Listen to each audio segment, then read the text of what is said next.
Small town makes big headlines. The town of Malta, the scene of two police shootings Wednesday at the state police barracks and a day later at an apartment complex less than a mile away.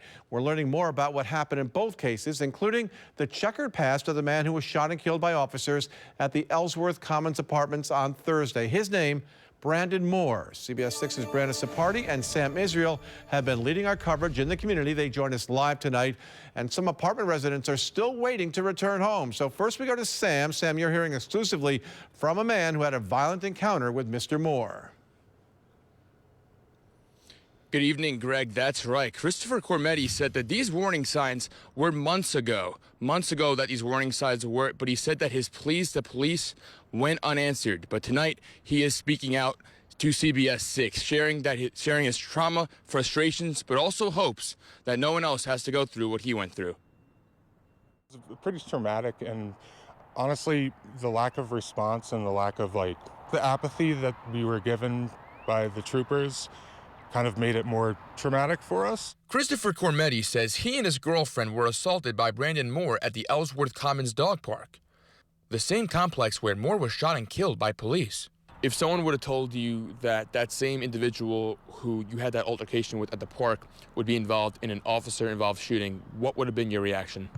And based on what happened to me a few months prior, I suspected who it could be. And it ended up being correct once the names were released a few hours later.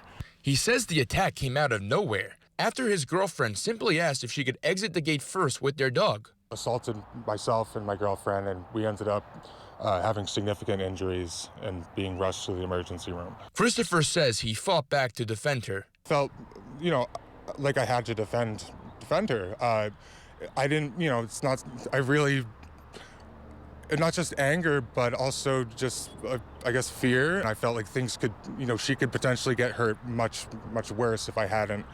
Everybody knows a man shouldn't strike a woman, and for it to it seemed like that was almost like instinct at the time. What's worse, he says, is how the case was handled after by state police. It felt like we had to really be on top of the troopers to try to pursue justice in any way. Did not seem that they were taking it seriously at all. And I hope in the future that they'd take it more seriously and consider the feelings of the victims more, and how the lack of responsiveness can lead to further trauma. And Chris says that he hopes that by speaking out, it sparks deeper conversation around victim support and early intervention. Live in Malta tonight, Sam Israel, CBS 6 News. All right, thank you for that, Sam. Brandon Sapardi has been hearing from other residents at Ellsworth. Bree, some of them still not sleeping in their own beds. That's correct, Greg, and it's leaving them frustrated. But just a few minutes ago, I actually ran into Brandon Moore's parents. They just flew in here from out of state. They wanted to go inside the building here, Building 2, to see where it all happened, why their son was taken. They want answers tonight. But residents here also want answers. They want to know when they're able to return home. But other than that, they also want to feel safe. I gotta say, it's the most scary situation I've ever been in. At Ellsworth Commons Apartments, residents of Building 2 came back not to unpack, but to grab what they can before heading back into limbo. I've heard a couple things from just people who have also lived here expecting 4 or 5 days. It could be longer, it could be shorter. I've got no clue, really. They haven't said anything yet. I know the quick response crews are here working diligently to try to get things dried out for everybody. Residents were evacuated not because of gunfire, but what came after. Thursday's deadly standoff was complicated by the building's sprinkler system going off, causing significant flooding inside, making it unsafe to occupy.